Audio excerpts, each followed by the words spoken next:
tous et bienvenue dans le numéro 2 de Samel Belliek Digital 14 avec monsieur Hakim Soufi.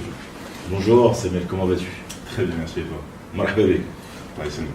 Alors, aujourd'hui on a changé un peu la formule. Au lieu de faire un live comme d'habitude, pas dépendre de la connexion et pour avoir une bonne qualité d'image et de son, on a décidé d'enregistrer en avance et tu as bien voulu jouer.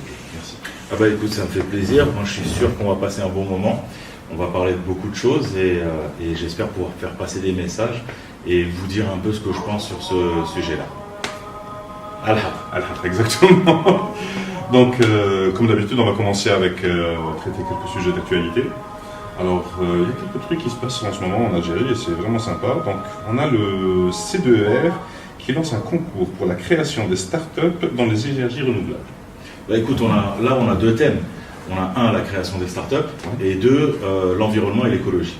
Exactement. Bon, en fait, tu as les deux côtés de la future économie algérienne et de la future économie mondiale.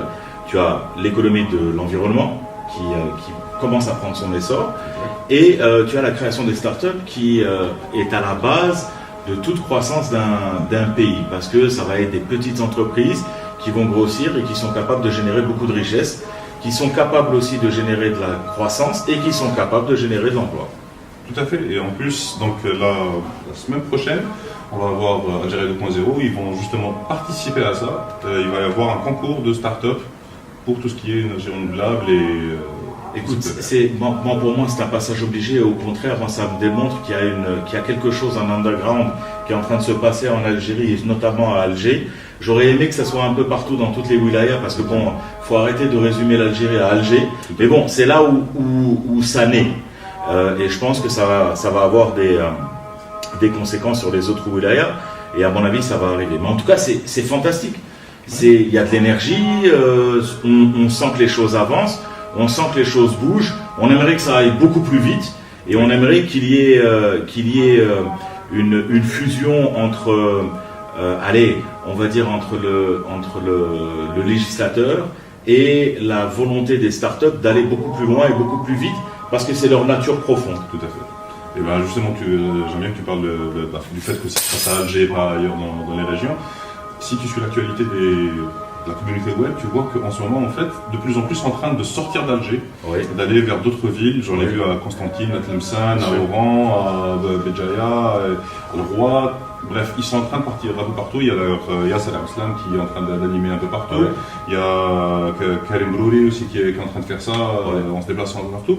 Et ça encourage. Moi, ça me donne vraiment de l'espoir. Bah, évidemment que ça donne de l'espoir parce que, c'est un sujet qui plaît à tous les jeunes, quasiment.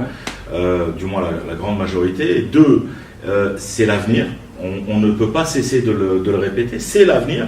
C'est ça qui va faire notre économie, ou du moins une grande partie de notre économie. Et puis bon, comme les technologies sont, le digital est transversal, ça touche tous les secteurs. Donc du coup, évidemment que ça fédère un peu tout le monde. Maintenant, le fait de sortir d'Alger, c'est fantastique. Pourquoi? Parce que il faut le dire.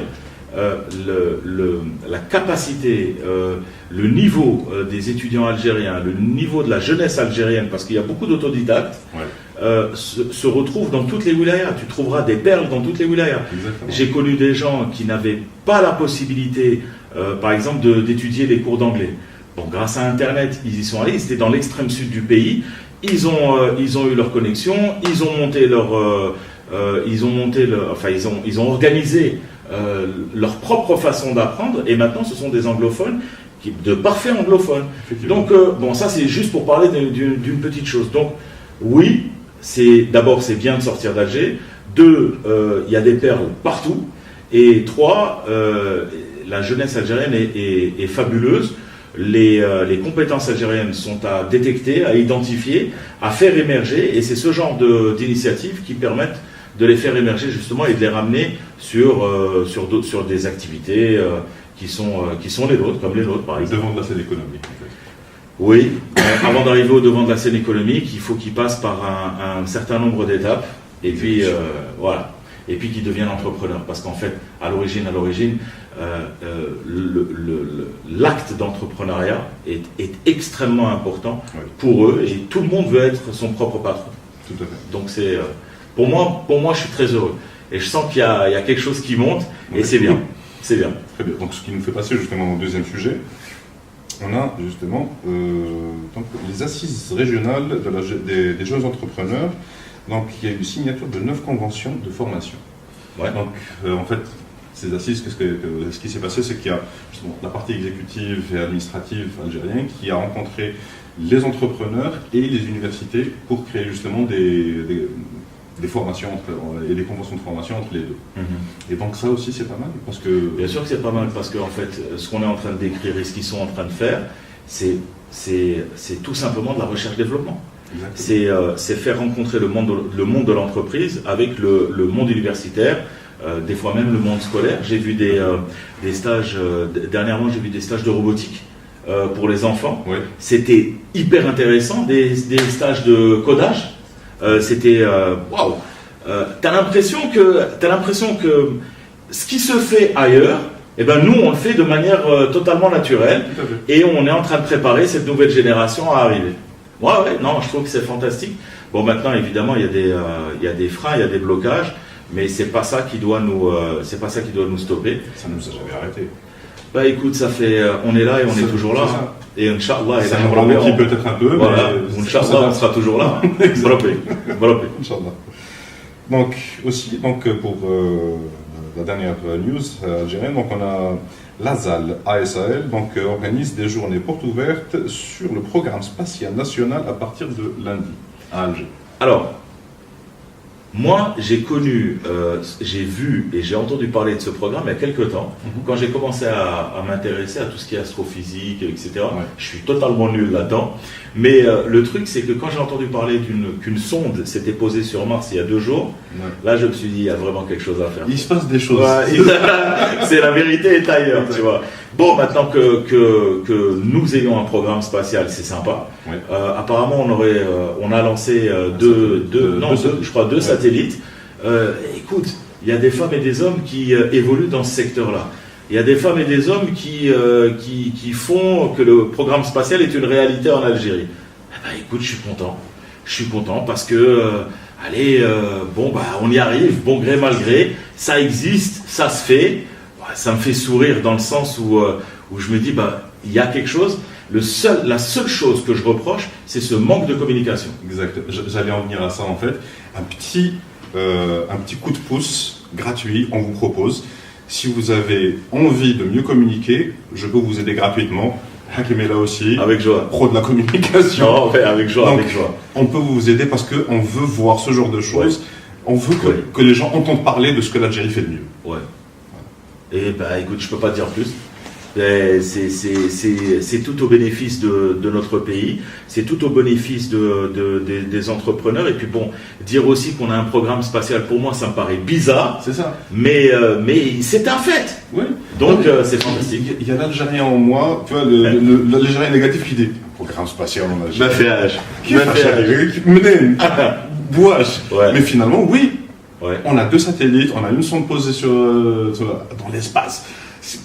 C'est bon, il y a des choses concrètes qui sont faites. On va le dire clairement, l'Algérie est dans l'espace. C'est ça. Hein, on va dire ça comme ça, bon, on va le dire. J'entends d'ici, j'entends les haters dire ouais, on est dans les nuages, mais bon, on va dire qu'on est dans le cloud aussi. Voilà. Moi je dirais pour les haters, on est partout de toute façon et ça on le sait déjà. Voilà, on ne peut pas aller quelque part dans le monde sans rencontrer d'autres Algériens. Donc maintenant, même dans l'espace. Ouais, mais il faut aller beaucoup plus vite. Il faut vraiment se coller à la réalité. Il faut vraiment se coller à ce qui se fait de mieux. Et parce qu'on mérite vraiment le mieux. Et donc, ça conclut en fait la partie algérienne de l'actualité. Ouais. Et cette semaine, bizarrement, par rapport aux semaines passées, c'est un peu mort, question actualité digitale web dans le monde, à part une seule nouvelle qui est sortie. C'est LG qui sort son line-up 2019 des nouvelles télé OLED. Alors écoute, je vais être très clair avec toi, je vais te résumer l'affaire. Moi, je ne sais pas où est-ce qu'ils vont aller. Parce qu'au fur et à mesure, aujourd'hui, on peut dire qu'on a un cinéma à la maison. C'est ça. Les couleurs sont magnifiques. Rien que le jour où j'ai vu une télé 4K, même les mouvements au niveau de l'écran, ça me paraissait surréel. C'est bizarre. Oui. Mais là, je crois qu'on va arriver à un moment donné à jouer dans le film, quoi. À être acteur dans le film. C'est aussi la réalité virtuelle, c'est aussi tout ça. Mais quand tu as une définition d'image aussi puissante, Bon, t'es content de rentrer à la maison, quoi, quand tu es à la maison. Tu vois. Mais bon, il y a aussi le budget, faut voir. Mais bon, il faut comprendre aussi derrière les innovations technologiques d'un pays comme la Corée du Sud. Bon, ça bouge. Exactement. Ça bouge, et puis bon, ça fait du bien, parce que dans le sens où on se dit, ben, on est arrivé à qu'est-ce qu'on va inventer de plus? Qu'est-ce qu'on va inventer de plus, quoi? Je veux dire, c'est une définition d'image qui est merveilleuse. Tu remontes à 15 ans, on n'aurait jamais imaginé le smartphone. Mais regarde, attends, mais ça nous emmène sur une autre discussion. C'est cette accélération, chaque mois, chaque semaine, alors chaque jour, chaque semaine, chaque mois, on apprend qu'il y a quelque chose d'autre qui sort. On parlait de la loi de Gordon Moore, c'est ça? Ah, c'est ça. Bon, mais ça, c'est dépassé. C'est dépassé. Je veux dire, là, on est à l'ordinateur quantique. On est dans une sphère qui est limite surnaturelle. On est sur des centaines de milliards d'opérations, des milliards de supraconducteurs. Enfin bref, je dis n'importe quoi, mais on est dans des puissances de calcul qui sont infinitésimales. C'est impressionnant. Mais je te dis sincèrement, tu as deux choses, tu as deux éléments. Il y a ceux qui disent ça va trop vite. Ça va trop vite et là on n'y arrive plus. Et il y a ceux qui disent c'est fantastique parce qu'on fait un bond dans le futur. Et bon, moi je fais partie de la deuxième catégorie parce que j'adore ça. Mais par contre, il faut vraiment maintenant la formation elle est parce que dans quelques temps j'ai vraiment l'impression que tu pourras plus toucher à une télévision. Parce que tu ne sauras pas comment l'allumer. Pour moi, la technologie, soit on la maîtrise, soit on la subit. Absolument. Et j'ai pas envie de la subir. Très honnêtement, j'ai pas envie de la subir. Et c'est pour ça aussi qu'on est ensemble et qu'on parle de tout ça. Voilà. Mais en tout cas, je te félicite encore une fois pour l'émission. Parce que le format vidéo sur ce type d'émission, bravo, ça n'avait pas été fait et tu l'as fait. Eh ben, pour que tu saches, là, comme c'est le deuxième numéro, en fait, le troisième, parce qu'il y avait le numéro 0, 1 et 2. Donc, on est en cours d'apprentissage, on améliore le process au fur et à mesure. Donc l'idée en fait c'est de faire ça en vidéo sur tous les supports qui existent. Génial. Ensuite décliner ça aussi en audio pour qu'on fasse des podcasts. Bravo. Et ensuite décliner ça en petites vidéos qu'on va publier un peu partout. Les photos, la transcription du texte, en sortir des articles. Donc en fait on veut montrer, on va faire un exemple de ce que peuvent faire des gens, que ce soit des professionnels de la vidéo ou comme nous, pas du tout. Comment on peut faire pour, avec une émission d'1 heure toutes les 2 semaines, produire une centaine de types de contenus différents. C'est génial parce que d'abord tu mets en exergue tout ce qui est en train d'être fait, tu touches des secteurs différents, des personnes différentes, donc ça enrichit la culture de l'internaute et tu montres aussi ce qui se passe en Algérie et ce qu'on fait entre Algériens. Maintenant, moi je suis absolument pour la simple et unique raison que je suis volontaire pour mettre en exergue les énergies algériennes. Je suis volontaire pour dire que l'Algérie et les Algériens n'ont strictement rien à se reprocher dans le sens où ils sont capables de faire de grandes choses et c'est en même temps émouvant et excitant. Émouvant parce qu'on est passé par de très très mauvais moments, excitant parce que l'avenir est à nous et qu'il n'y a point d'avenir en dehors de ce pays. Tout à fait. Voilà. C'est notre pays. Et on va faire ça. Et on fait. Et on fera tout pour. Exactement. De toute façon, on n'a pas le choix. C'est ça. On n'a pas de pays de rechange. Voilà. Exactement. Allez, on y va. Donc, dis-moi tout. Là, on a fini la partie actu. Dis-moi. Et donc, on passe maintenant à la partie invité. Merci. Donc, Hakim. Oui. Pour ceux qui vivent dans une grotte au fin fond du monde, est-ce que tu pourrais te présenter? Alors, donc je m'appelle Soufi Mohamed Hakim, je suis PDG de l'ASIA, président du conseil d'administration de Masservi. J'ai à peu près 20 ans dans le métier. J'ai commencé en 98. Je suis sorti de l'école nationale d'administration algérienne, qui ne me formait pas au départ pour le secteur privé, mais j'espère qu'ils m'ont bien formé. Enfin, du moins, c'est ce que j'espère. J'ai travaillé dans ce domaine et en fait, ma passion, c'est les nouvelles technologies. Et au fur et à mesure, j'ai bien compris que ce que je voulais faire, c'était pas autant travailler de la manière traditionnelle dans les assurances, c'est que j'ai envie de disrupter le secteur. ce que je souhaite faire vraiment, et c'est mon vœu pieux, c'est de pouvoir mettre en place une nouvelle façon de travailler, une nouvelle façon de commercialiser le produit d'assurance. Et ça, c'est précisément, mais d'un point de vue beaucoup plus général, j'ai vraiment envie d'évoluer dans le domaine du digital. D'abord parce que, j'ai trouvé des gens formidables à l'intérieur. Donc c'est un écosystème qui est underground. Ouais. C'est des gens c'est pas parce qu'ils ont envie d'être discrets ou pas, c'est que c'est juste ils ont pas eu, ils sont plus derrière l'écran que devant l'écran. Et ces gens-là, moi je les ai connus à travers Twitter, Facebook, LinkedIn, etc. Mais surtout sur Twitter, parce et je leur passe le grand bonjour à mes followers et aux gens que je respecte beaucoup, même si on n'est pas d'accord sur plusieurs sujets, mais il y a toujours eu du respect, il y a toujours eu une volonté d'expliquer un riche et intense débat d'idées. Et en fait, ces followers-là, ce sont sans s'en rendre compte, ce sont devenus des véritables influenceurs. Et ce qu'on voyait ailleurs, c'est arrivé dans notre pays grâce à ces plateformes-là. Et ce qui est fantastique, c'est que c'est un défouloir aussi, les réseaux sociaux. On sort de tout, on parle de tout. Et c'est devenu quelque chose de lourd. Parce que ça pèse aujourd'hui dans l'opinion. C'est une sorte de chaîne de transmission entre les pouvoirs publics et la société civile. Et c'est toutes les couches de la société qui y sont. Et c'est ça qui est fabuleux parce que ça fédère tout le monde.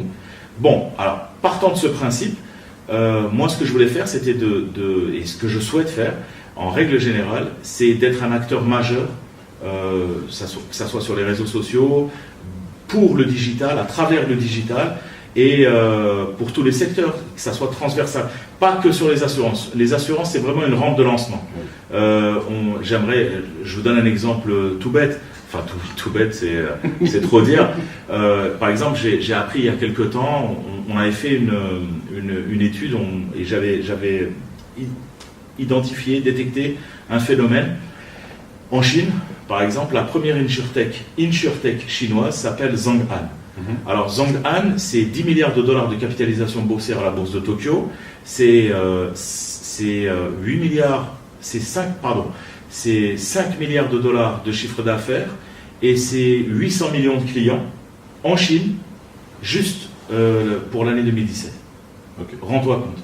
Donc je me dis, quelque part, ils ont complètement disrupté le secteur.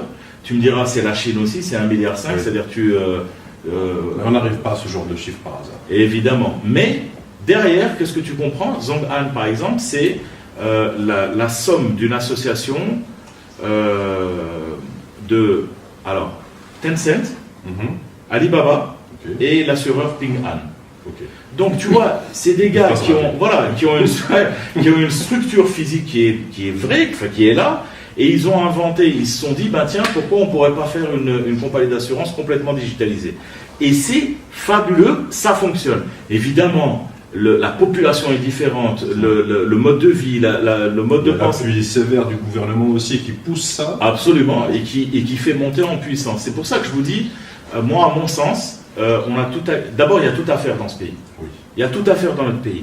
Deuxièmement, il s'agit de pousser au maximum notre capacité, notre savoir-faire et rassembler tout le monde autour de ce but. C'est-à-dire faire de la croissance dans notre pays. Parce que, je le redis encore une fois, il n'y a point de salut en dehors de ce pays. Et moi, je rêve d'un jour où on arrivera à dire que on cherche absolument à avoir le visa pour venir en Algérie. Ça arrive déjà. Et ça me fait plaisir. T'es dans le cloud alors. T'es dans le cloud. Ouais. Donc tu vois, et j'aimerais beaucoup que les gens s'intéressent à nous. J'aimerais beaucoup que l'Algérie devienne avec sa situation géostratégique en Afrique, qu'elle devienne une véritable porte, un hub. J'aimerais beaucoup qu'elle évolue. C'est le vœu de tous, c'est la vérité de la palisse, mais j'aimerais beaucoup que ce pays soit le pays de mes rêves. Il l'est, dans mes rêves. Et Inch'Allah, il va se concrétiser, Inch'Allah, dans très peu de temps. En tout cas, on est là pour ça. Exactement. On est là pour ça. C'est ce que je dis tout le temps, en fait, quand on se rencontre entre entrepreneurs et entre internautes et communautés web, etc. On se plaint tout le temps Et je leur dis, on se plaint tout le temps, mais est-ce qu'on est fou de s'être lancé ou alors il y a quelque chose derrière? Alors, je vais te dire, tu as utilisé un terme qui me plaît beaucoup. Chauffe, quand c'est assez fou, et ça, je crois qu'il faut vraiment s'en souvenir. Quand vous avez un projet qui est assez fou, quand tout le monde vous dit que c'est fou, eh ben, à mon sens, ça vaut le coup de le faire. Ouais. À mon sens, ça vaut le coup de le faire. Qui aurait dit que 4 bonhommes qui étaient, ou 3 bonhommes qui étaient dans un garage, allaient devenir la plus grande capitalisation boursière au monde? Oui, c'est Apple, c'était aux États-Unis, je suis d'accord. Qui aurait dit qu'un enseignant d'anglais allait devenir le patron de la plus grosse entreprise chinoise? Qui aurait dit qu'un bibliothécaire, enfin qu'un bonhomme qui vendait des livres, allait devenir le patron de Amazon et l'homme le plus riche de l'histoire de l'humanité quasiment, tu vois?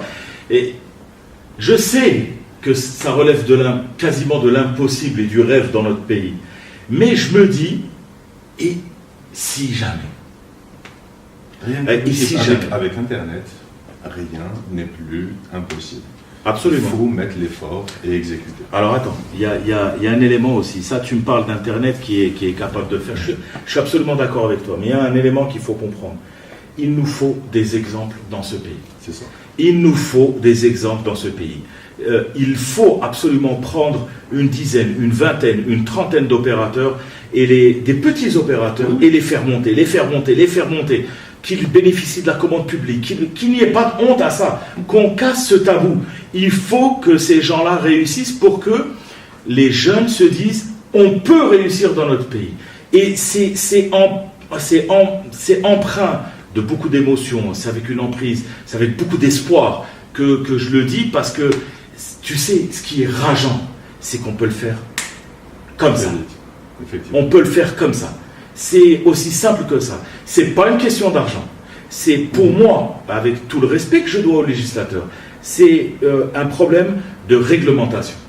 Il faut que la réglementation puisse libérer les énergies, notamment dans le domaine du commerce électronique, par exemple, dans le domaine du digital en règle générale. Ne me dis pas aujourd'hui de taxer des softs. Ne me dis pas aujourd'hui de taxer le commerce électronique. Ne me dis pas aujourd'hui, non, vous n'avez pas de code d'activité par rapport à votre activité. Je souhaite vraiment qu'il y ait une sorte de conciliabule. Je voudrais vraiment, tu vois, les assises des entrepreneurs, etc. Ouais. Je voudrais vraiment que durant ces assises-là, on sorte avec des recommandations fortes, analysées, bien identifiées, pour dire voilà ce qu'on peut faire pour les startups. Parce que je te dis une chose, si tu sais que une licorne, oui, c'est $1 milliard à partir de $1 milliard de chiffre d'affaires ou de levée de fonds? De levée de fonds. De valuation. Ouais. Est-ce que tu sais que ces gens-là qui ont cette capacité de financer les startups, etc., ils s'en foutent de savoir où est-ce que tu es? Ah oui. C'est-à-dire que tu sois au Pakistan ou que tu sois au fin fond du trou du monde, ils viendront te chercher, Et ça donne de belles histoires. Et aujourd'hui, je vais te dire... Ils ont commencé à venir chercher des gens. Absolument, mais il y a une vraie problématique. Ouais. Donc, aujourd'hui, moi, ce que je dis, c'est ce que je pense très fortement, je pense que pour notre avenir, pour l'avenir de notre pays, il s'agit de marketer notre pays. Tu as vu, on a parlé de banque de communication. Ouais. Aujourd'hui, il faut, Wallah el-Adim, sincèrement, il faut faire du marketing autour de l'Algérie, vraiment, hein, du marketing autour de l'Algérie comme si c'était une entreprise. Une vraie politique de communication. Dire, voilà, regarde la dernière fois quand on a vu l'émission de l'Algérie vue d'en haut. C'était comment il s'appelle le gars de l'Algérie vue d'en haut. C'était Yann Arthus Bertrand. Merci beaucoup. C'est en back-office. Ouais. Yann Arthus Bertrand, les Algériens étaient étonnés. Ensuite, tu as eu un artiste, notre ami, qui a fait l'Algérie vue d'en bas, et on lui fait un petit coucou parce que tu as été super. Il a été, il est allé dans une galerie en Europe. Il a exposé en Europe. Etc. Il a montré l'Algérie vue d'en bas. Chaîne en France. Il a été invité sur France 24, etc. Donc, regardez, c'est pas vrai. Il y a des choses qui se passent. Il y a des Algériens qui se mettent en avant. Alors, vous savez, je vais vous dire une chose, et je m'adresse à vous tous. Dites-vous bien une chose. C'est pas une question d'argent. Retweetez, remettez les postes, faites monter en puissance les nouvelles sur l'Algérie, les bonnes nouvelles sur l'Algérie. Attention, je ne suis pas en train de vous dire de vous aveugler, hein. Je ne suis pas en train de vous dire ça. C'est pas le monde des bisounours. Ce que je suis en train de dire aujourd'hui, c'est que montrer le côté positif au monde, montrer que l'Algérie est positive, montrer que l'Algérie est capable, montrer que l'Algérie peut se maintenir tout en haut et qu'on peut monter tous ensemble et que la jeunesse algérienne, femmes et hommes confondus. Parce que, je me permets, hein, je suis bien sûr. Le statut de la femme. Ouais. Le statut de la femme est très important. Je vais vous dire pourquoi. Aujourd'hui, il faut absolument considérer la femme à sa juste valeur. D'abord parce qu'elle a donné les plus grands hommes de ce pays, elle a dit Lola. Deux, parce que c'est un facteur de cohésion sociale. Il faut absolument qu'elles aient leur place dans la vie civile, avec un travail. Il faut, à la limite, je dis à la limite, sauf si elles ne veulent pas, mais à la limite, je voudrais rendre obligatoire le travail pour les femmes, parce d'abord, elles donnent de l'énergie, elles donnent une capacité, puis elles donnent ce charme à un pays comme le nôtre. Ouais. Voilà, en fait, c'est un petit message. Moi, si je devais reprendre un peu ce que tu as dit avec d'autres mots, en fait, ce que je voudrais, c'est en fait le gros dégât sur lequel je suis en ce moment, c'est le branding. Ouais. Donc, ouais. Là, cette émission, en fait, ça travaille le personal branding. Absolument. On devrait faire ça au niveau de l'Algérie. Ouais. Brander l'Algérie. Absolument. Donner une image à l'Algérie qui soit positive. Tu sais, il faut dépoussiérer. C'est ça. Je vais te dire une Pourquoi chose. est-ce que les gens parlent des États-Unis avec le rêve américain? Parce que c'est le American Ils ont Way of Life. construit ce brand, justement, ils ont Absolument. trouvé cette idée. Ouais. Aux États-Unis, rêve américain. États-Unis, rêve Non, américain. ils ont dit États-Unis réussite. C'est ça. Ben, moi aussi, Algérie réussite. Ouais. Évidemment, il y a des problèmes dans tous les pays du monde.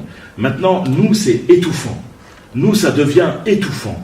On est dans une sorte de sphère dépressive où on se dit, ouais, ça va pas marcher, ça va pas. Mais évidemment que ça va pas marcher. Si tu dis que ça marche pas, si tu pars perdant dès le départ, pars gagnant. Il y aura des problèmes, tu vas avoir des problèmes. Il faut être très clair et très objectif sur ce sujet-là, et pas que des moindres, et peut-être même pire que ceux que tu peux trouver à l'étranger.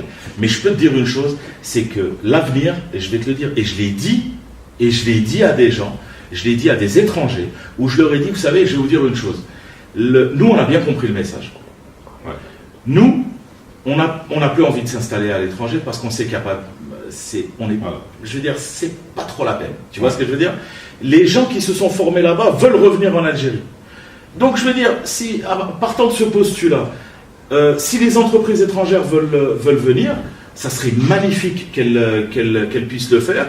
Il faudrait qu'il y ait un socle, parce qu'il ne faut pas aussi oublier que ce n'est pas mercantile, donc les gars ils vont venir pour gagner de l'argent et les rapatrier. Donc il faut leur garantir le rapatriement de leurs dividendes et de leurs fonds, et à eux de nous garantir aussi un certain nombre d'activités qui soient constructives et qui permettent de développer. Je te donne un exemple est-ce que je peux me permettre de donner une marque, par exemple? Non, mais c'est important. Parce que tu vas devenir une émission star, donc il va falloir... sur Internet. Voilà, c'est dans le monde entier.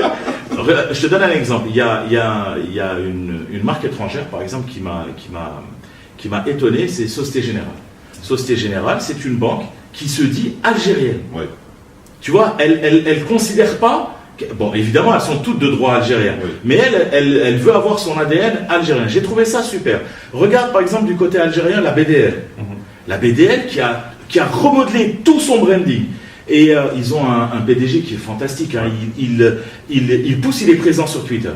On regarde Hamoud Boualem. C'est un trésor national. Ah, oui. Les gars, ils montent. Tu vois, donc, il y a une énergie. C'est de grosses entreprises. Ça fonctionne, ça avance, et il y a beaucoup de jeunes entrepreneurs que j'ai connus il y a 5 ans qui maintenant exportent. Il y en a qui ont exporté de l'huile d'olive, il y en a qui ont exporté du digital learning. J'en ai reçu un ce matin qui a fait ses études aux États-Unis, qui est venu en Algérie. Il était aux États-Unis, il est revenu en Algérie. C'est pour te dire que voilà, donc je me dis que l'avenir est là. Donc on se positionne vers le e-payment. Ouais. Alors, je vais te dire ce que moi j'en pense, tu vas me dire ce que toi tu en penses. Oui. Donc, aujourd'hui, on peut payer des choses en Algérie en ligne. Oui. Donc, l'e-payment est là. Oui. Donc, techniquement parlant, c'est prêt. Ce que j'en sais par contre sur la partie exécution, c'est que ça a encore pas mal de problèmes. C'est pas encore parfait. C'est normal, ça vient d'être lancé. Ce qui me dérange dans l'absolu avec les e-payment, on travaille avec des sociétés qui travaillent dans l'e-commerce. Ouais. Ça coûte une blinde pour une petite entreprise qui se lance de vouloir installer l'e-payment sur son site. Ouais. Alors je t'explique.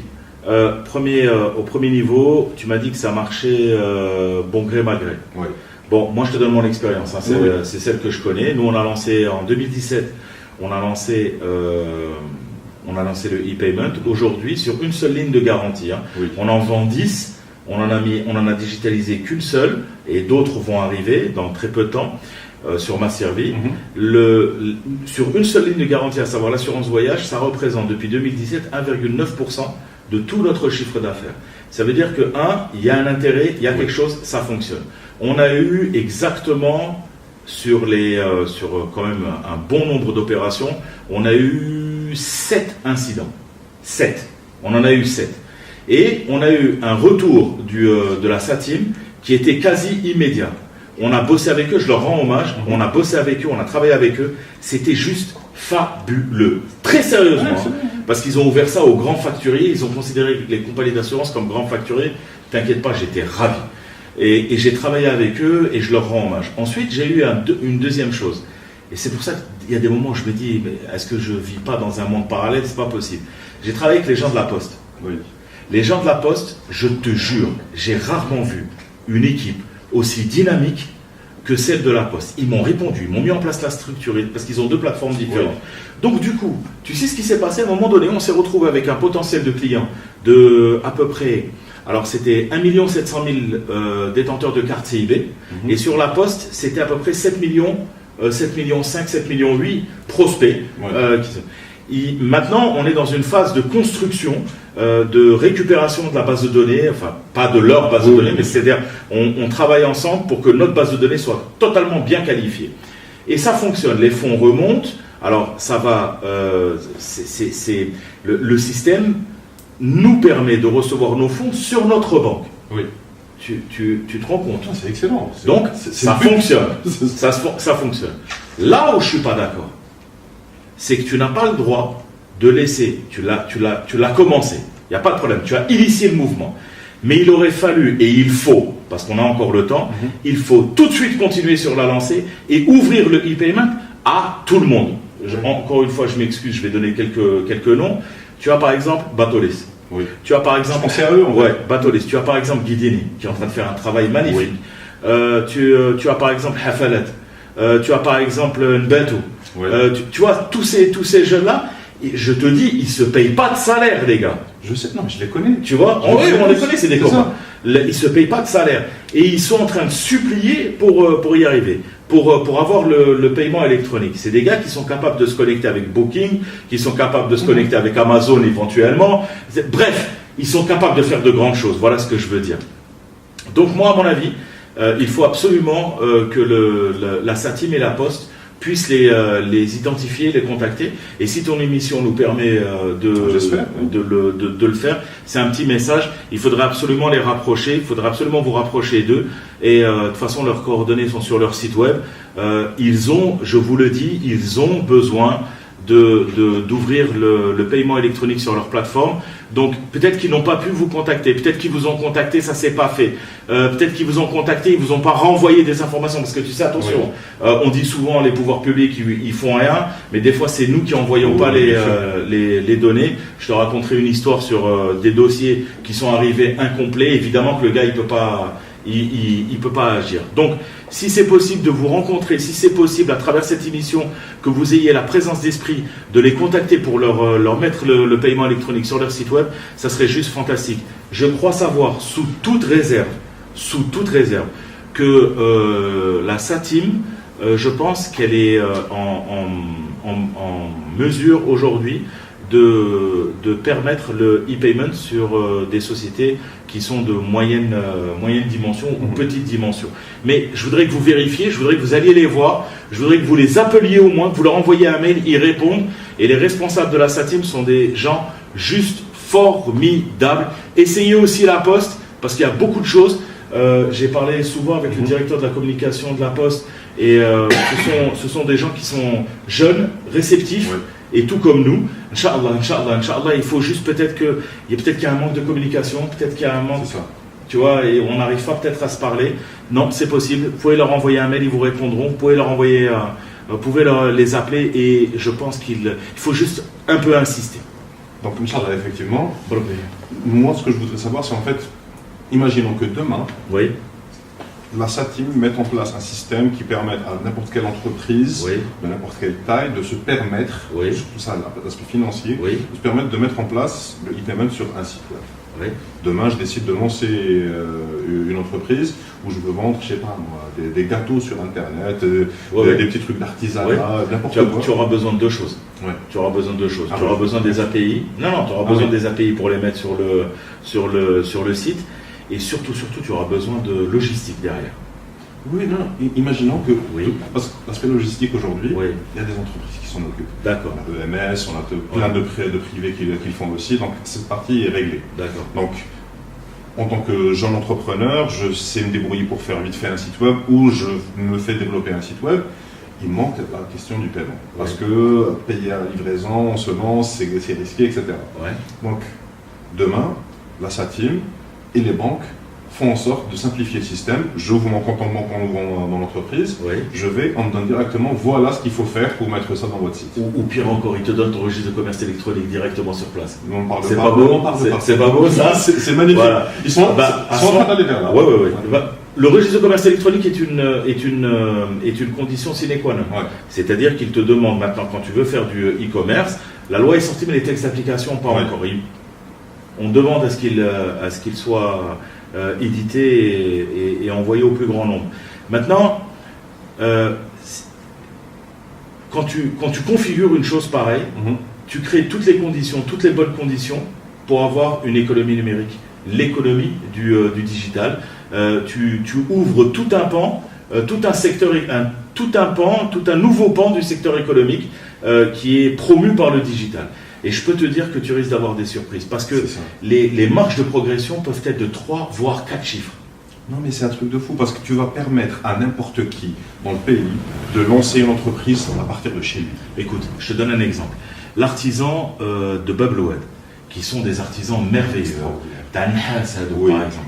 Tu sais que c'est des gens qui il y a une paupérisation. On est en train d'oublier ce métier-là. Ce sont des gens qui, s'ils pouvaient, et si on avait cette culture, si on pouvait vulgariser, ou s'il y avait un opérateur qui irait vers eux, c'est une véritable économie, c'est une véritable...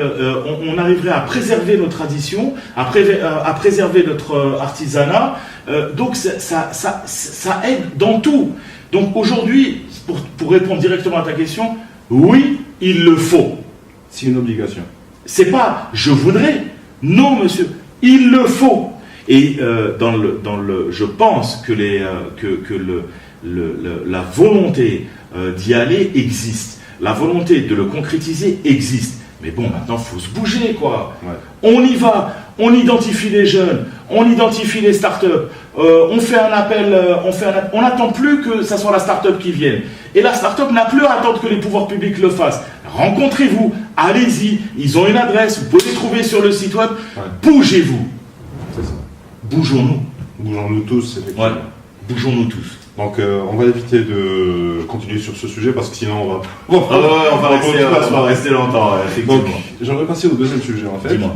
Et juste pour donner un préambule, on va parler de la partie système d'information, ERP, CRM pour les entreprises, particulièrement donc, dans l'assurance.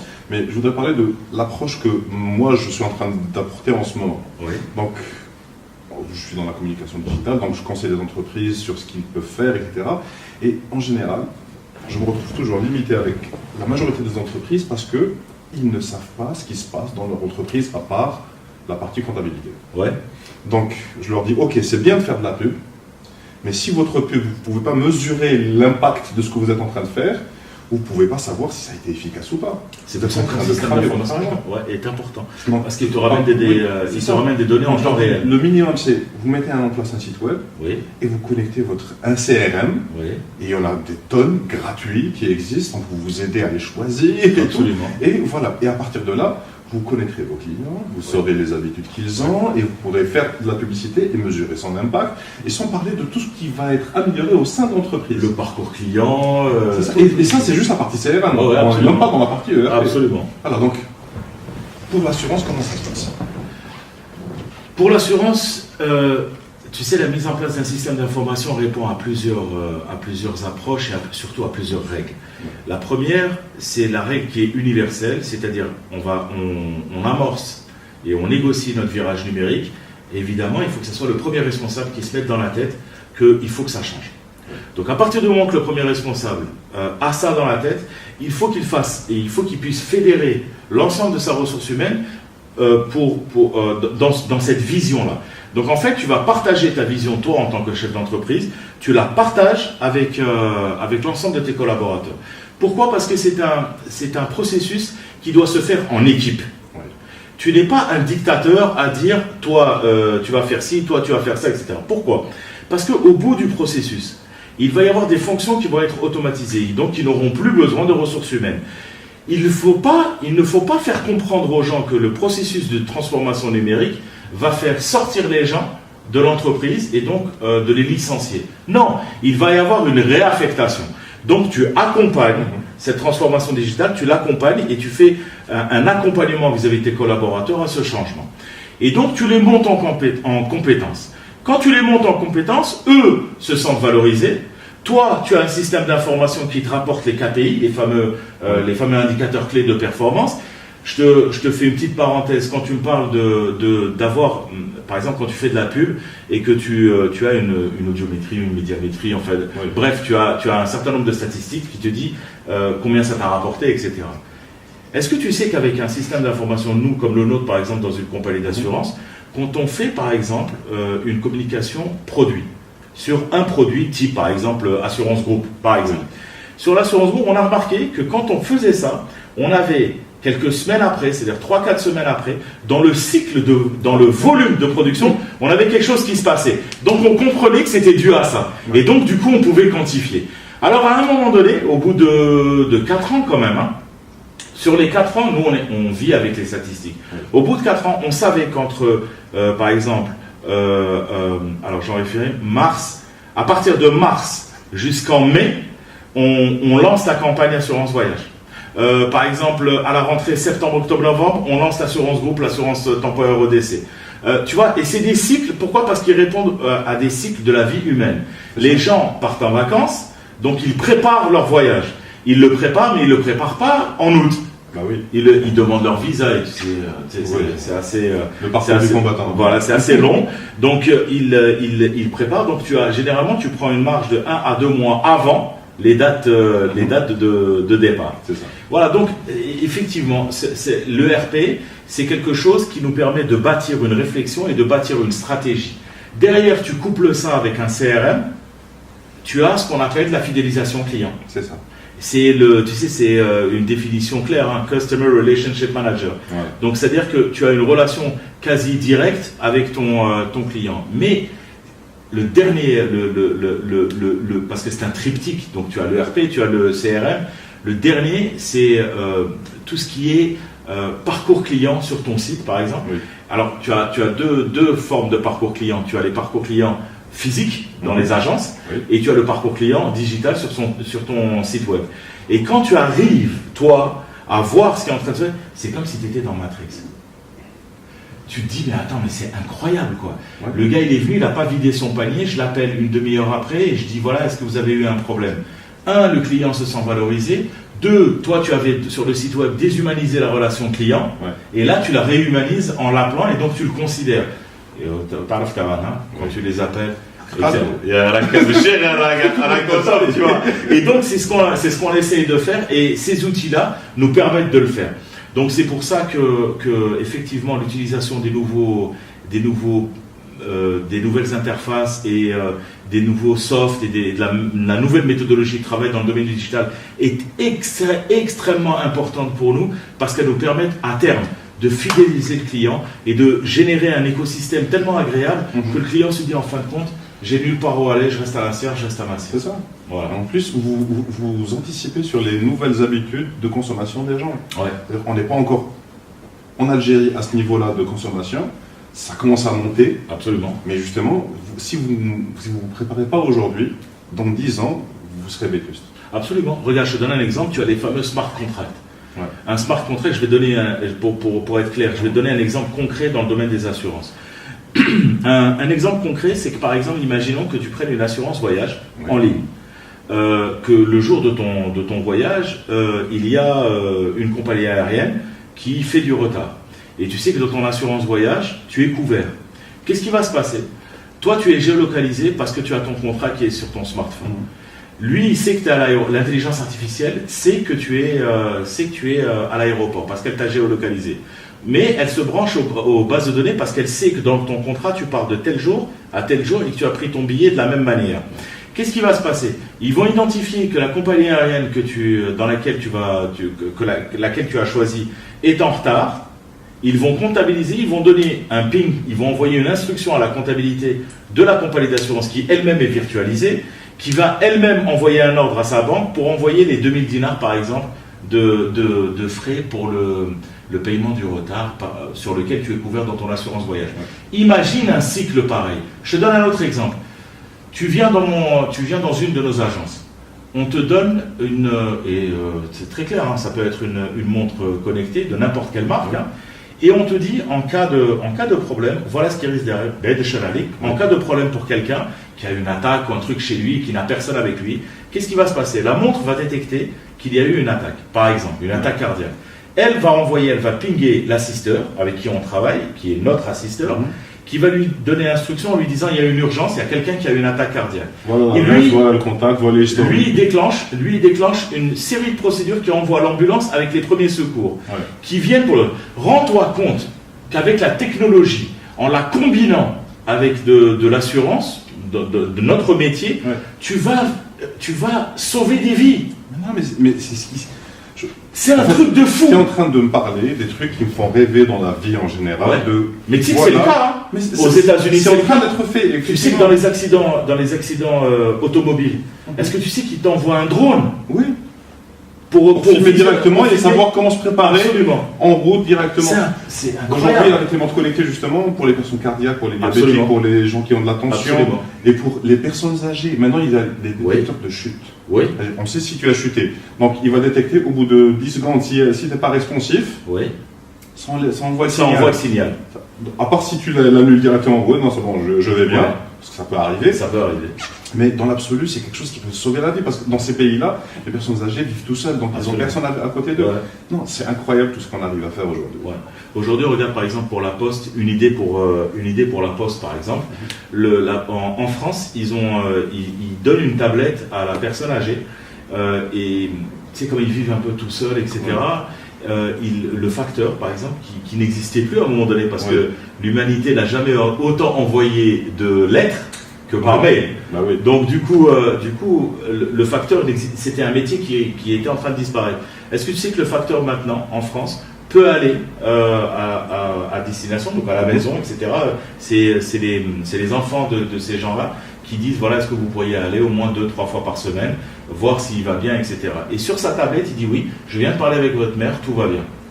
Tu vois la technologie, où est-ce qu'elle peut jusqu'où elle peut rapprocher, autant elle peut déshumaniser, autant elle peut rapprocher les gens. Et c'est ça qui est fabuleux dans la technologie. Et c'est des choses qui peuvent se faire en Algérie. Et on a tous les moyens de le faire. Exactement, et j'espère qu'on ira de plus en plus vite. C'est des innovations, c'est des initiatives. Maintenant, on va être clair.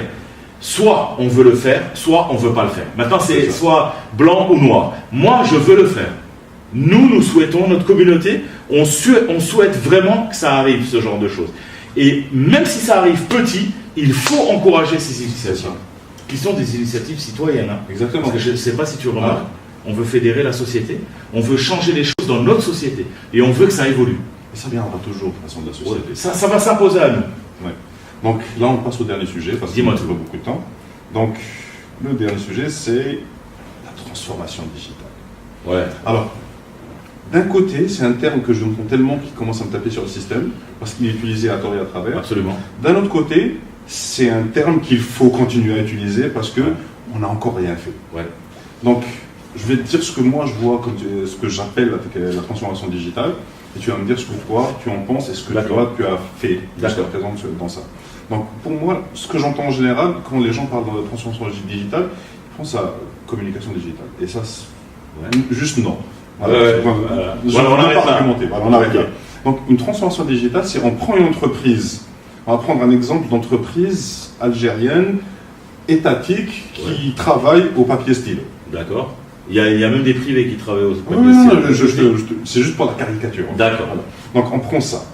Et cette entreprise, on va l'amener des années 60-70 et la placer en 2020. D'accord.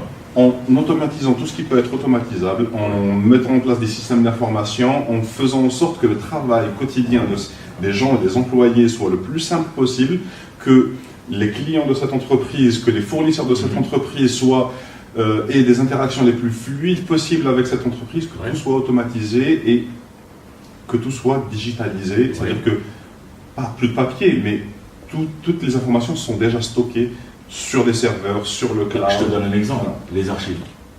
Quand tu numérises les archives d'une entreprise qui est née dans les années 70, tu sais que nous, par exemple, on a, au niveau de l'ASIA, avec une entreprise algérienne qui nous a fait la proposition, on a sauté dessus, on a numérisé l'ensemble de nos archives. Est-ce que tu sais qu'on a eu, pourtant l'ASIA est née en 98, le 5 août 98, on en a eu pour 12 containers de contrats, 12 containers de papier, d'archives, 12 containers, rends-toi à l'évidence. Mais quand on les a numérisés, tu sais ce qui s'est passé? 1, gain de productivité. 2, gain en termes de location, parce qu'on louait des maisons, on louait des espaces. Et gain en termes de géolocalisation, parce qu'on savait exactement dans quelle boîte était tel document, était tel jour. Parce que nous, la loi, sur les assurances, de garder un certain nombre de documents. On va les retrouver ensuite. Va les retrouver, mais le truc, c'est que maintenant, moi, j'ai plus besoin d'envoyer quelqu'un pour aller le chercher, puisqu'en fait, il met un code, login, mot de passe, j'ai une traçabilité de qui a demandé quel document, et je l'ai en lecture seule, pas en modification. Rends-toi à l'évidence de combien j'ai payé ce service. Mais regarde le gain économique qu'il y a derrière. Tu t'imagines tout le gain qu'il y a derrière et l'économie qu'il y a derrière, même en termes d'espace. Parce qu'aujourd'hui, moi, ça m'occupait. Tu sais qu'un bureau, dans notre compagnie, un bureau était à 25% occupé par les archives et les armoires pour les archives. Aujourd'hui, on a gagné 25%. Ça veut dire que même physiquement, je peux recruter. J'ai de l'espace pour recruter. Tu te rends compte? Donc voilà aussi un exemple type de numérisation, parce que numérisation et digitalisation, c'est deux choses différentes. Et pour la transformation digitale, effectivement, c'est un mot qui a été galvaudé, c'est un mot qui est utilisé parce que c'est la mode aujourd'hui. Aujourd'hui, ce qu'il faut faire, c'est d'abord se mettre dans l'esprit, avoir une philosophie où on dit, on va mettre en place une procédure digitale, une procédure de transformation digitale, c'est-à-dire digitaliser l'ensemble de nos processus, automatiser certaines tâches pour pouvoir être plus agile, plus fluide et plus rapide, et donc plus compétitif. Voilà ce que c'est pour moi la transformation digitale. Ensuite, tu as la disruption, mais c'est un autre sujet. Maintenant, autre chose, la transformation digitale ne s'arrête jamais, messieurs. Vous savez quand est-ce que vous commencez, vous ne savez pas quand est-ce que vous allez terminer. Par contre, il y a un élément aussi à comprendre pour les entrepreneurs. Dites-vous bien une chose, la transformation digitale n'est pas une dépense. Elle est à mettre à l'actif de la société. Elle valorise votre société. C'est-à-dire que si un jour vous la vendez, si un jour vous vendez une partie de vos actions ou de votre société, c'est quelque chose qui rentre dans l'actif et donc qui est comptabilisé comme étant un élément générateur de valeur de votre société. Donc c'est un investissement et qu'il faut absolument faire. Et puis, de toutes les façons, ça s'impose à nous. Parce que si vous êtes encore au papier et au stylo, c'est que vous avez vraiment un vrai problème. Vraiment. Maintenant, la transformation digitale aussi, c'est de la sécurité. Aujourd'hui, par exemple, nous sommes en train de penser à mettre en place des couvertures en cyber-risque. Nous sommes en train de concocter ce genre de produits. Parce que c'est des produits qui vont monter en puissance de plus en plus vite. Aujourd'hui, on couvre nos clients en perte de données informatiques, mais c'est pas suffisant. Il faut qu'on aille beaucoup plus loin. Donc il y a la sécurité aussi. Il y a beaucoup de sociétés. Je donne un exemple. Nous, on travaille avec une société qui s'appelle Realistic Security. Ce sont vraiment des gens qui nous ont mis face à leurs responsabilités en disant vous allez mettre en place maintenant un système d'information, il faut le protéger, il faut savoir le protéger. Maintenant, moi, je ne suis pas technicien dans ce domaine-là, mais je suis un bon chef d'orchestre. Donc, j'aime à dire que je peux identifier certaines bonnes personnes qui vont faire leur travail pour nous faire monter en puissance. Et puis, pour terminer, une transformation digitale ne pourra jamais se faire si toi tu le veux uniquement. Il faut que tu fasses adhérer tes gars. Et en tant qu'entrepreneur et en tant que manager, en tant que leader, si tu veux avoir la marque, si tu veux vraiment être un leader, ce n'est pas en obligeant les gens à travailler avec toi ou à travailler sous tes ordres. Non, nous sommes dans l'économie de la collaboration et du partage. Aujourd'hui, le vrai leader est celui qui sait s'entourer de sa vraie famille, puisque tu passes plus de temps avec eux qu'avec ta propre famille. Et de les considérer comme sa famille et de monter en puissance. C'est-à-dire, l'erreur est humaine. Je ne vais pas tomber sur quelqu'un parce qu'il a fait une erreur ou deux. Je lui fais la remarque. Il me fait la remarque. Je te donne un exemple. On a eu une réunion hier où les gars me disaient ta façon de voir les choses, elle n'est pas bonne. Voilà nous ce qu'on pense. Et les gars, je les ai félicités parce que je leur ai dit, vous savez quoi, c'est vrai que j'étais obnubilé par quelque chose et vous m'avez ouvert les yeux, je vous en remercie. Tu vois, on se retrouve ensemble parce qu'on a un challenge ensemble. Ce qui se passe dans une entreprise, c'est exactement ce qui doit se passer dans un pays. Nous avons tous le même challenge et nous avons tous cette envie. Et ce challenge, c'est quoi? C'est de réussir dans notre pays et de ce fait, faire réussir notre pays pour que les autres nous prennent en exemple. Brab, Inch'Allah, et qu'ils arrêtent de dire qu'on n'est pas bon. Amen. Amen. J'ai été ravi. Pareil. Allah. Donc, sur ces mots magnifiques, donc, on va terminer l'émission. Donc, d'habitude, à ce moment-là, on prend les questions des internautes. Ouais. Comme on n'est pas en live et qu'on n'a pas encore eu le temps de recueillir assez de questions, ce qu'on va faire, c'est, après, avec les questions, Hakim et moi-même allons enregistrer d'autres vidéos et on va les coller au montage avec celle-là. Ouais, avec pour joie. publier ça le jour. Avec joie. Je suis vraiment ravi de vous répondre et n'hésitez surtout pas à envoyer toutes vos questions. Je suis vraiment très très volontaire et très heureux de pouvoir vous répondre à terme. Merci beaucoup. Merci Samuel, merci l'équipe. Merci vraiment d'être venu, d'avoir pris le temps et de votre disponibilité. C'était génial. Merci beaucoup. Et ciao. Ciao. Ça va, c'était cool. C'était excellent. Ouais, c'était génial. J'ai adoré. Alors bonjour à tous. Conformément à l'émission de Samuel Bellik et dans la continuité, dans le prolongement de son émission, on avait quelques questions sur lesquelles je devais répondre et on en a pris 3, on en a choisi 3. La première est celle de Marwa qui me dit, étant donné que ma survie est très à la page, disons quant à l'utilisation du digital, réseau, site web fonctionnel et régulièrement mis à jour, etc., contrairement aux compagnies publiques, combien jugez-vous que cela vous donne de l'avance par rapport à eux? En d'autres termes, si d'un jour au lendemain, vous vous contentiez d'une promotion physique de vos produits, votre chiffre d'affaires baisserait-il considérablement? D'abord, merci Marwa pour cette question. Tu as été la première à nous en envoyer une et à ce titre, je t'en remercie personnellement. Donc pour répondre à ta question clairement, d'abord, il faut savoir une chose. Quand tu me dis si d'un jour au lendemain vous vous contentiez d'une promotion physique de vos produits, votre chiffre d'affaires baisserait-il considérablement? Il baisserait. Parce qu'il baisserait pas considérablement, parce qu'aujourd'hui on est dans un système extrêmement embryonnaire. Donc c'est un système qui rapporte aujourd'hui sur une seule ligne de garantie 1,9% de notre chiffre d'affaires global. Donc autant dire pas grand-chose. Ce qu'il y a, c'est que nous devons faire des efforts aujourd'hui pour pouvoir digitaliser l'ensemble des produits. C'est ce que nous sommes en train de faire dans le cadre de la non-vie sur Massirvie. Et ce qu'on va faire aussi sur la SIAR, Brab Inch'Allah, concernant les produits que nous avons. Donc, pour répondre clairement à ta question, non, le chiffre d'affaires ne baisserait pas énormément, mais il baisserait donc de 1,9% aujourd'hui. C'est-à-dire que moi, ce que je pense, c'est qu'il faut absolument se préparer à l'avenir. Et l'avenir, c'est quoi? L'avenir, c'est le digital, l'avenir, c'est le commerce électronique. Mais aujourd'hui, c'est pas encore assez usité. J'espère avoir répondu à ta question et je t'en remercie. Deuxième question, toujours dans le prolongement de l'émission, il y a OIX29 qui me pose la question suivante. Quel est le bilan de la transformation digitale à l'exemple de Masservie en Algérie? Et deuxièmement, a-t-il un véritable impact sur le business? Et faut-il être impérativement sur Alger pour espérer réussir cette transformation? Alors, première question, quel est le bilan de la transformation digitale? Alors, le bilan sur Masservie, on est à 99%. On a quasiment terminé la négociation de notre virage numérique. À 99%. Donc maintenant, on est en train de sortir des applications.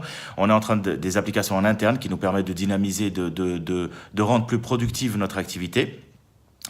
Donc nous, notre bilan est plutôt positif sur ce domaine-là.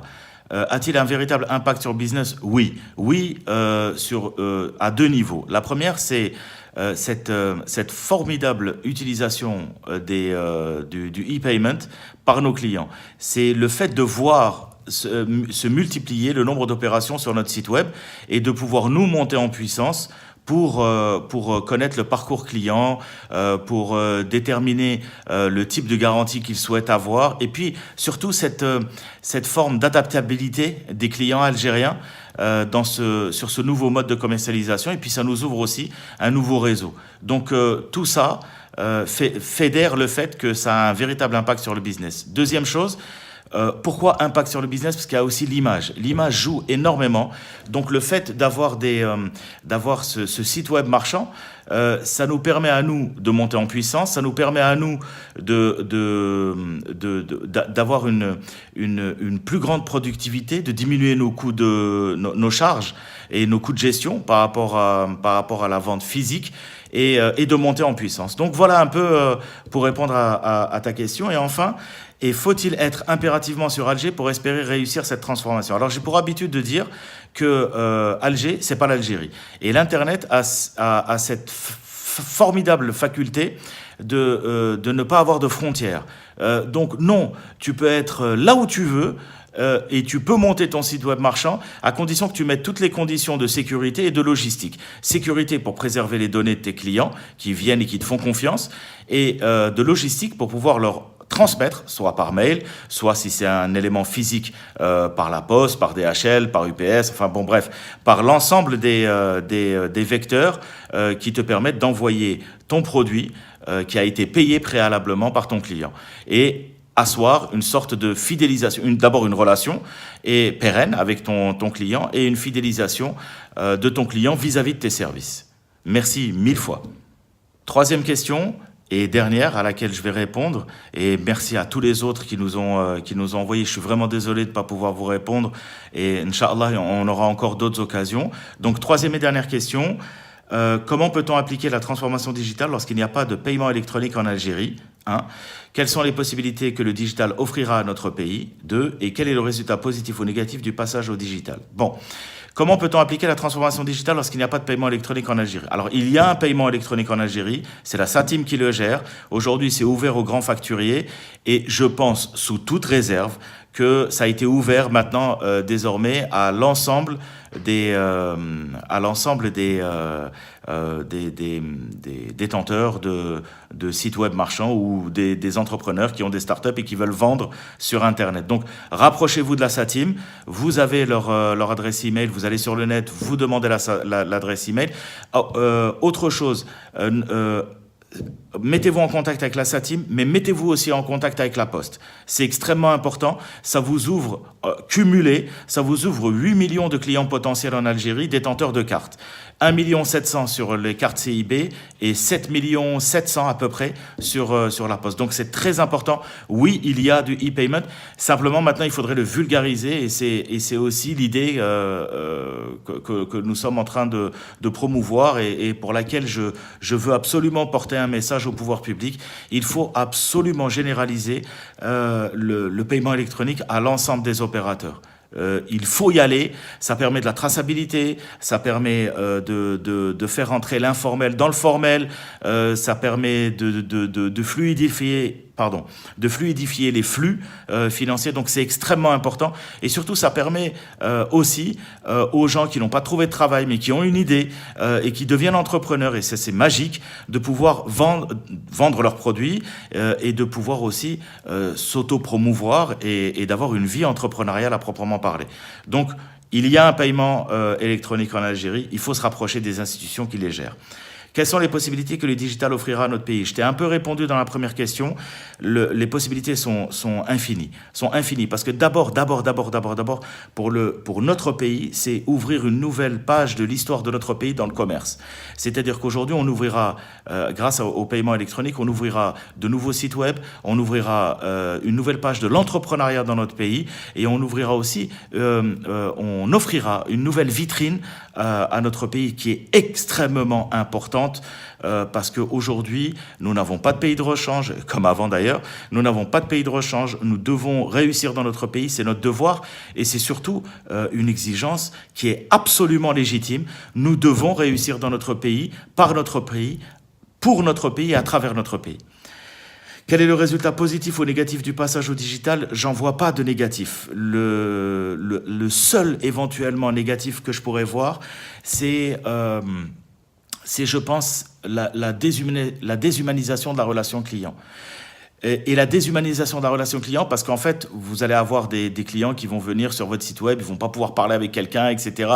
Éventuellement, il y aura même un chatbot, il y aura un CRM, il y aura tout ce que vous voulez. Il n'y a pas cette chaleur humaine, alors qu'elle est importante dans le commerce pour des gens comme nous. Ce qu'il faut faire, il faut réhumaniser cette relation clientèle en ayant la possibilité d'ouvrir une sorte de call center ou de prendre des positions dans un call center ou de donner un numéro de téléphone et vous y répondez s'il y a un problème pour assister votre client au cas où il se perdrait dans les limbes de votre site si votre parcours client n'est pas assez performant. Du moins, en tout cas, l'essentiel c'est pour avoir un point de contact. Les gens sont beaucoup plus rassurés quand ils ont quelqu'un au bout du fil et qui les guide pas à pas. Voilà, eh bien écoutez, merci beaucoup, c'était le téléphone. Merci mille fois, je vous embrasse très fort. Merci pour cette opportunité, merci à Samir Bellik pour son émission et à qui j'espère un grand succès.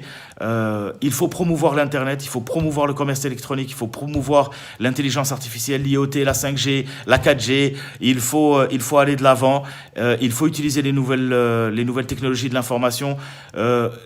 C'est un nouveau monde qui s'ouvre à nous. On est au bon moment, au bon endroit, avec la bonne énergie, dans le bon pays. Il faut qu'on y aille, il faut qu'on y arrive, il faut qu'on sorte de ce cycle un peu anxiogène et il faut qu'on avance, il faut qu'on soit positif. Je vais vous dire, je m'adresse à vous toutes, vous tous. Je suis convaincu que dans 5 ans, dans 10 ans, dans 20 ans, peut-être que ceux qui sont en train de me voir maintenant seront les plus grandes fortunes de ce pays grâce au commerce électronique. C'est tout le mal que je vous souhaite. Allah yabaqistar alaykoum. Merci mille fois. Inch'Allah, on va réussir et on va aller de l'avant. Allah yahfadkoum, Allah yahfadkoum, Allah yahfadkoum. Et merci encore. N'oubliez jamais, moving forward. On se voit sur Twitter, LinkedIn, Instagram, Facebook, ce que vous voulez. Mais l'essentiel, c'est qu'on reste en contact et surtout, n'oubliez pas que votre avenir vous appartient et il est dans ce pays parce que c'est le pays, c'est ce pays-là qui va vous offrir toutes les opportunités, Inch'Allah, pour avancer. Il y a tout à faire. Merci mille fois. Question numéro 4, Mehdi MMK sur Facebook. Comment la digitalisation peut influer sur le comportement du consommateur dans le domaine de l'assurance? Alors, Monsieur Soufi a déjà répondu à cette question lors de l'émission, mais on va aller un peu plus dans le détail du côté digital. Qu'est-ce que la digitalisation? Donc, la digitalisation, c'est juste faire en sorte que l'information circule de manière optimale dans ce domaine en particulier, que l'entreprise dans l'assurance connaisse parfaitement son client ou son prospect, qu'on ait tous les détails qui permettent justement aux agents qui sont en contact avec les clients de pouvoir répondre beaucoup plus facilement et beaucoup plus précisément à leurs demandes. Donc, c'est ce côté de simplification où on peut même éliminer la partie de passage à l'agence, où on automatise beaucoup de trucs, beaucoup de choses sur Internet qui vont faire que ça va être beaucoup plus simple et qui va améliorer justement la qualité du service. Question numéro 4, toujours de Mehdi sur Facebook. Il nous demande, est-ce que la digitalisation des liens commerciaux ne risque pas d'affecter le lien émotionnel avec les consommateurs?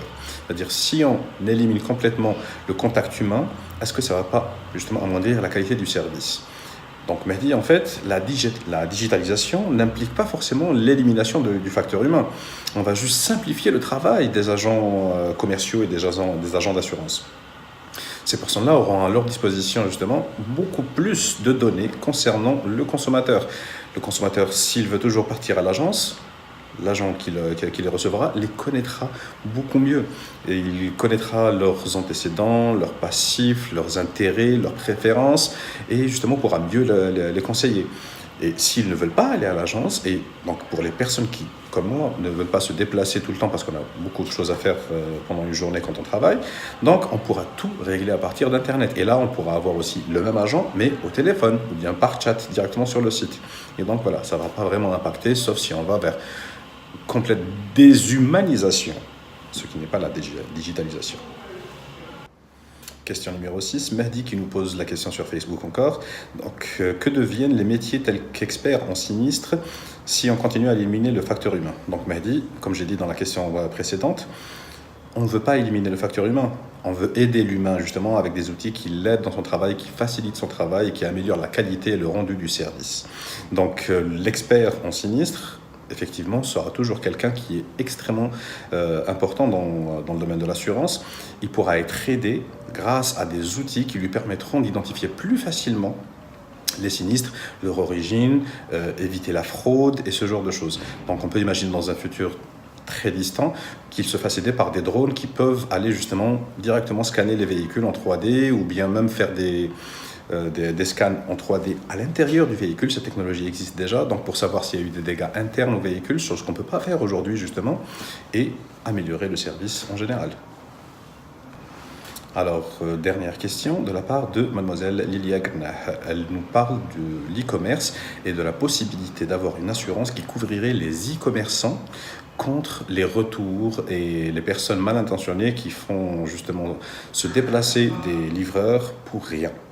Effectivement, ça c'est une question qui s'adresse à Monsieur Soufi. Je pense que pour ça, nous allons faire un live ensemble et répondre à cette question directement. Merci à tous.